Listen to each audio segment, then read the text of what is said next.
In general, great students are why most teachers love to teach. But what happens when the students aren't so great? And what about the parents?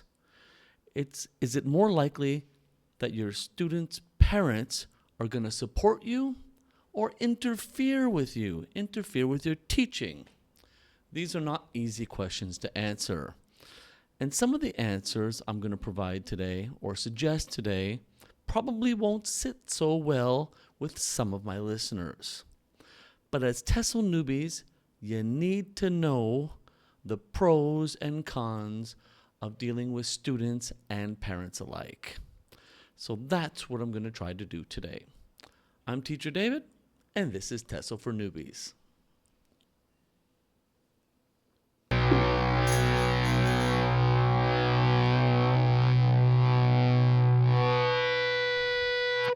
Similar to my previous episodes, for the majority of today's video, I'll be sharing a series of personal anecdotes, personal stories to let you know what you might encounter as a TESL newbie in an ESL classroom. I'll do so by looking at the pros and cons of dealing with parents and students. But please remember, the experiences I'm sharing today are meant as tools, kind of training tools, some background information, so that way newbies can better understand what to expect. These stories are not meant to be simply gossip or intended to embarrass anyone real or imagined. They're just there to let you know, as a TESL newbie, what you might encounter. So today what we'll do is I'm going to start with students and then transition to parents. And then I'll also start with cons and then transition to pros, especially because I think the pros are the most important and most valuable aspects of this whole situation. So I'll give them last in each section. Student cons. The first kind of student that will come across as negative is the hyperactive student. Some students might have more energy than you thought possible. Maybe perhaps it was a long time since you've been a kid and you forgot just how much energy kids have. So some kids can barely sit in their seats. They move around. They'll fall out of their own chairs. They just have so much energy. They don't know how to deal with it. And they're expected to sit in a seat 8-10 hours a day when you include cram school. So such students, they can appear rude, undisciplined. Basically, they just seem like it's something that they'll hate, and they hate you, and they hate the class, and they just look like they're going to freak out at any moment. But imagine if you're a student or a child that's naturally full of energy, 40 minutes having to sit in your seat can seem like forever, an eternity. So it can be kind of hell for them, not just for the teacher. So what do you got to do? Perhaps in these situations, one example, and I'll only give one, is try to include some total physical response, TPR. Get that kid up and moving in a safe way to help that kid burn a bit of energy. The next student is the uninterested student. Some students simply might not be interested in learning English. For whatever reason, they have a mathematical mind, they like phys ed, something else, they're just not interested in learning English. And chances are, if they've fallen behind in the past, by the time they get to you, even in upper elementary, they're so far behind their classmates, they're just shutting down. So again, this likely, very likely, isn't a direct reflection on the teacher. The kid might not like studying English. And that's fine. But as a teacher, you need to figure out why they're in English class and what you can do to help them. A lot of kids will tell you directly, "Teacher, I'm only here because my mom makes me." Okay, Now you know where to stand. Now you know where they stand. So you can deal with it. So what can you do? Try to find out something a student like that might like and try to incorporate that into class. Some kind of games, puzzles, group work. Figure that out and try to get those kids who are not specifically or directly interested in learning a language, but maybe interested in other activities that you can use to help you learn that language. And that might work. Give it a go. The genuinely unpleasant student.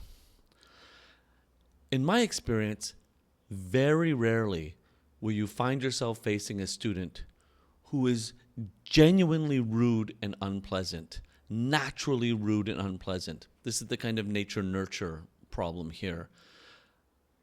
If a child is rude in class or disconnected in class, like I've mentioned in the previous two examples, there's something happening at home or something happening with that child, which is why they don't want to learn. But actually finding a child who is really just, simply put, mean, that's extremely rare. I think I've maybe met one or two, possibly three, in my 20 years of teaching. It just doesn't happen.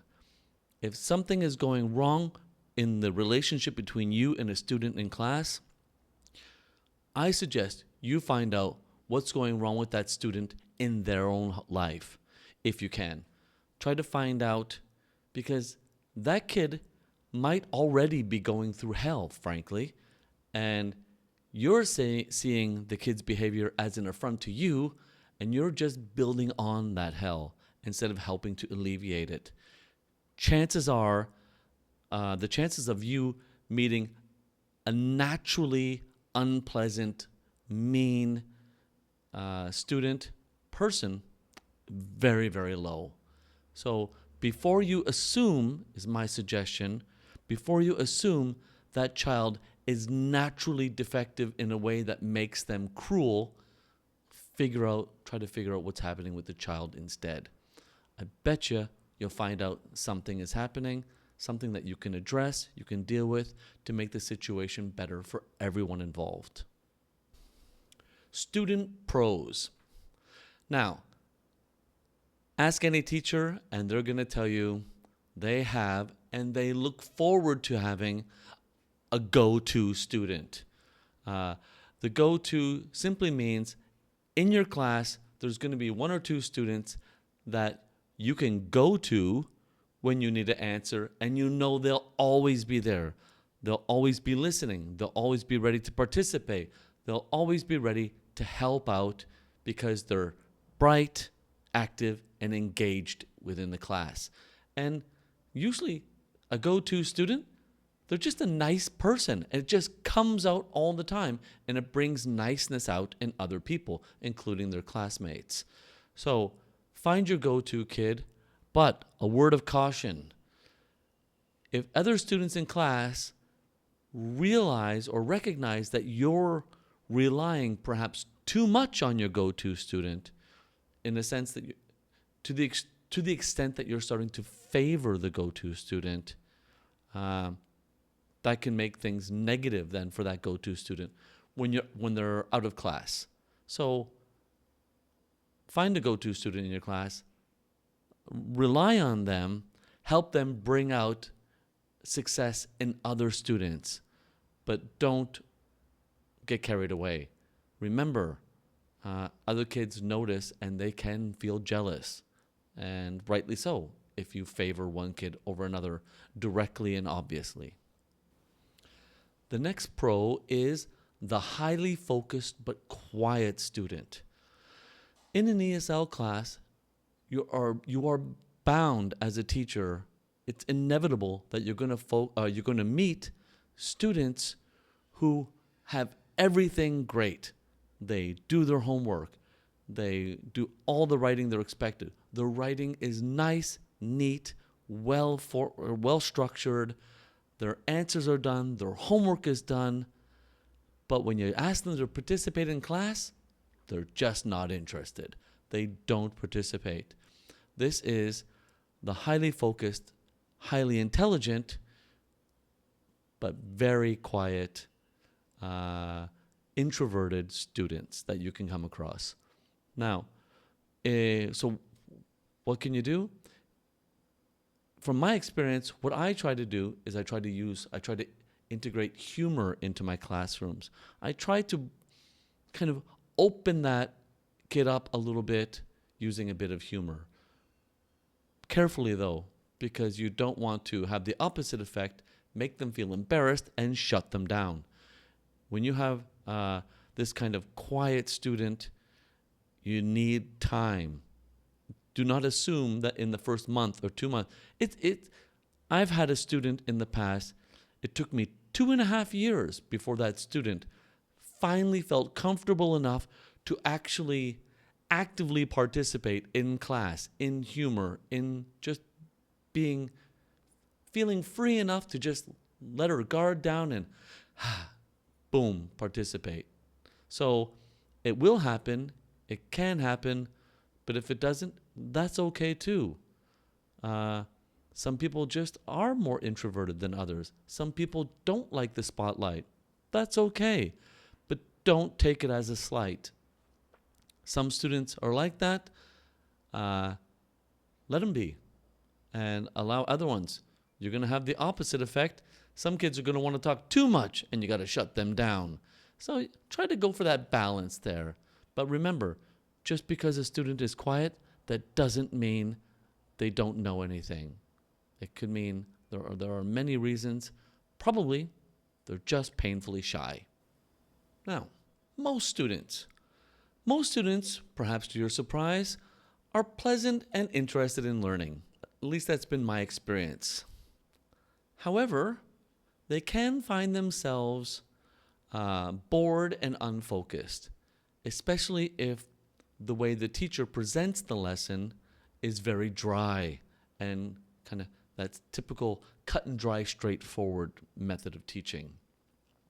So, to my mind, as a teacher, you don't need to be there to entertain. It's not your job to be a clown.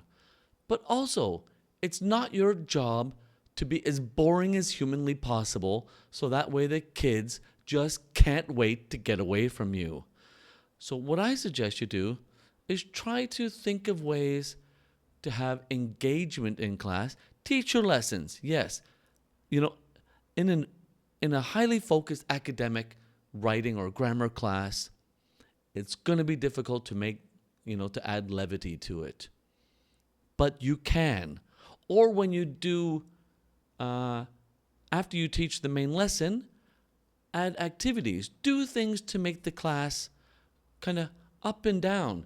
Okay, we're serious now, but now it's time to have fun. Now it's time to be serious. Now it's time to have fun.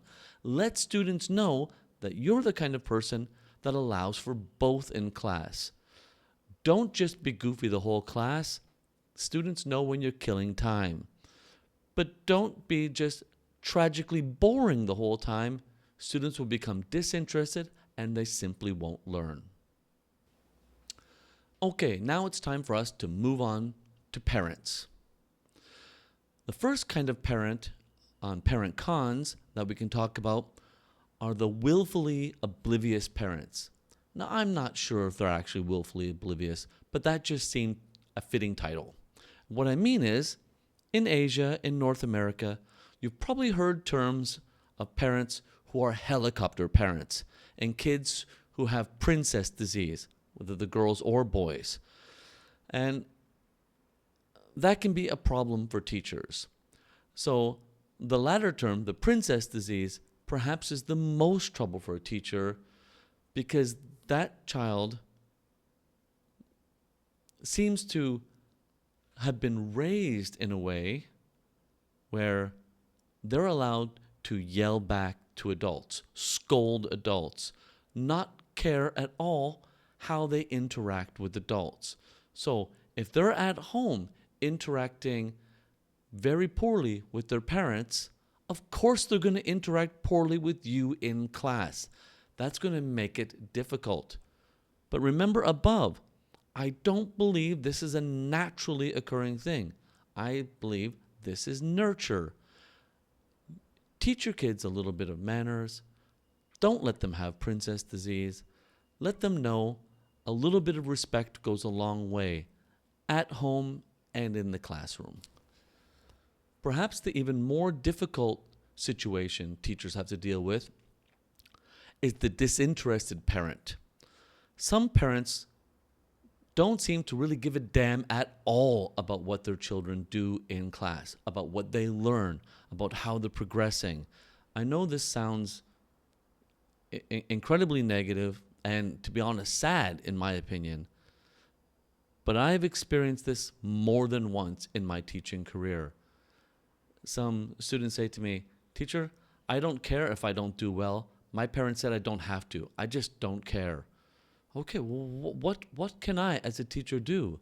If I have no support from parents at home to help to help teach, to help educate that child, and that child has been told by their parents that they just simply don't give a damn if they learn anything, my hands are tied.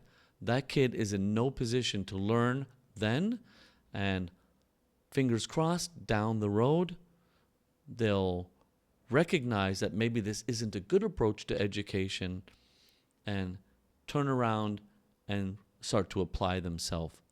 But at this point in time, if you have a student with disinterested parents, you'll be lucky if that student pays attention at all in class. And if that kid is even naughty or misbehaved, some of these disinterested parents don't care about that either. So it can become a rather difficult situation, quite a struggle. And yeah, get ready for it. It's going to happen. Parent pros. Luckily, the other hand of the coin, the other side of the coin, is the engaged parent. There are some parents that are so engaged in their child's life, not helicopter parents that kind of negatively engaged, but parents that just care about their child, care about their child's education, and want to help as much as they can. They will give a guiding hand whenever possible. They drive their kids to school. They drive their kids to cram school. The kind of parents who will postpone vacations, who will not spend money on cars and trips and vacations, but spend money on their children at the time when they need it so they can benefit by it later in life. Parents who are focused on it and don't feel apologetic about being focused on their child's life. Parents live with their children for a very short time when you think about it, less than a fifth of their life in general, maybe a bit more. When you think about it, that's a small time. All the time before you had kids, all the time after the kids go to university, move out of the house. You're on your own, you can do whatever you want to do. So, why not focus on your kids? And these engaged parents do just that. And they're wonderful to meet, great to know, and many of you I know personally. Thank you very much for your effort. The supportive parent. This is like the engaged parent above, but in this case, the focus is on the teacher, not the student. I've had many parents, especially here in East Asia, that genuinely care and respect teachers. They will listen to teachers' input. If a teacher suggests something that might help their child, they'll do whatever they can to make that happen. If there's a struggle between a child and a teacher, they won't automatically assume it's the teacher's fault and be honest enough to look at their child and say, it's possible that my kid is misbehaving at this time. We can work on it by doing X, Y, or Z, and that way nothing happens over an extended period of time. They listen to teachers, they care about teachers, they work together with teachers. And these kind of parents are great. They are so nice to have in your life. So if you get them, make sure you reciprocate and do as much that you can do to support their struggle too, to support their ongoing process with their own child. So yes, students and parents can be great. And if you're lucky, they can be, the majority of your students and parents will be great. But as I've shown, sometimes you're going to have bad luck and they're not going to be as great as you or as helpful as you hope. So as TESL newbies, you need to learn how to recognize and navigate through these murky waters, because you're going to encounter pros and cons when it comes to parents and students. Okay, so in the next video, we're going to be discussing something completely different. We're going to get back to the idea of culture shock. When you get to a new place, there's the initial culture shock that you have to deal with. Then after you've been there for a while, you're going to experience more and more opportunities for culture shock to really hit. And you need to start adjusting to culture shock. So that's what we're going to do. We're going to talk about situations that are going to come up after you've been in a country for a little while, and what you might expect and how you might expect to deal with them. Okay, that wraps it up for today.